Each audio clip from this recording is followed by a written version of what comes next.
Voici le transmetteur Bluetooth KM20. Alors, il faut tirer ici pour réaliser l'ouverture.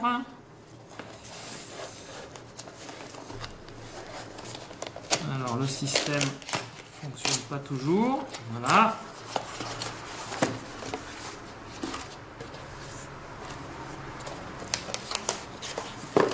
Ici, on retrouve un câble jack, mode d'emploi, et puis le transmetteur. Alors le transmetteur que l'on va brancher sur le prise chargeur, l'allume-cigare pardon, de la voiture.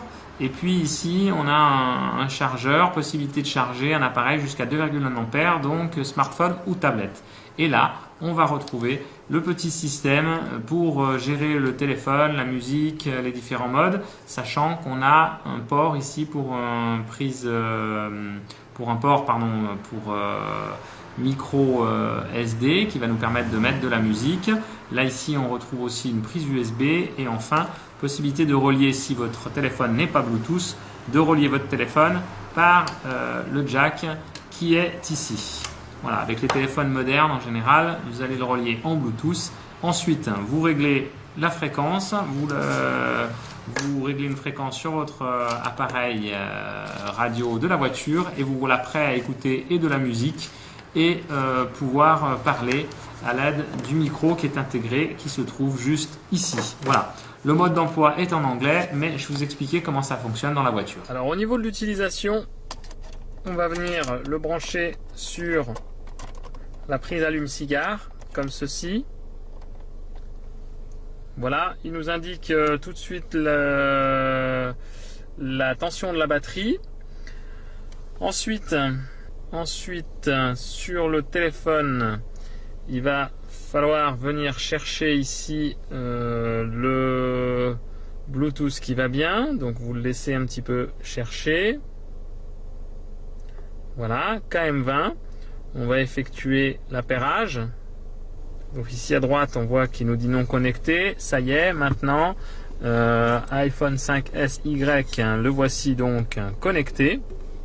Et donc prêt à répondre au téléphone ou bien tout simplement jouer de la musique. Auparavant, je vais allumer ma radio.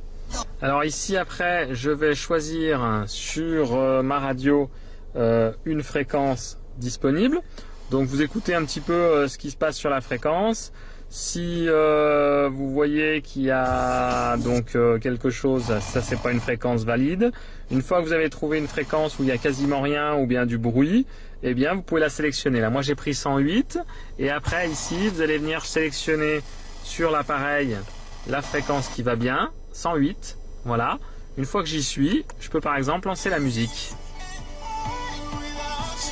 On voit que le niveau sonore est très bon.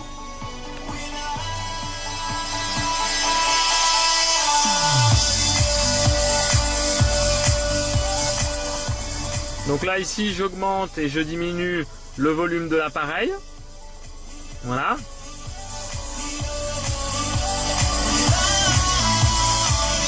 Je vous conseille de toujours laisser le volume sonore très important sur le transmetteur et après vous réglez le volume de votre radio. Tout comme c'est préférable d'avoir aussi le volume à fond sur votre iPhone. Si c'est pas le cas, voilà ce que ça va donner. Vous allez avoir des espèces de parasites. Voilà. Donc c'est pour ça que c'est préférable d'avoir le volume à fond. Et à partir de ce moment-là, vous avez vu, pas de souci. Un seul appui ici et je passe à la chanson qui suit, etc. Voilà. Tout comme là, je vais répondre aux appels. Ensuite, j'ai le bouton mode. Mode va me permettre de basculer dans le mode. Si j'ai une carte USB, si j'ai une carte TF, il va tout simplement être à même de détecter et de lire la musique sur la carte TF ou bien sur la clé USB. Et enfin, pour terminer, eh bien, vous avez possibilité de venir vous brancher ici pour recharger votre iPhone en même temps que vous l'utilisez. Voici. Et de l'autre côté, hop, donc là, je l'ai mis là. Et puis de l'autre côté, je viens tout simplement recharger mon iPhone. Avec une seule main, c'est pas évident. Mais on y arrive. Et voilà. Voilà le travail. Et là maintenant, je suis en train de recharger l'iPhone. Voilà. Donc très bon appareil. Qualité, vous l'entendez, excellente. À partir du moment où on respecte ce que je disais tout à l'heure au niveau des volumes sonores.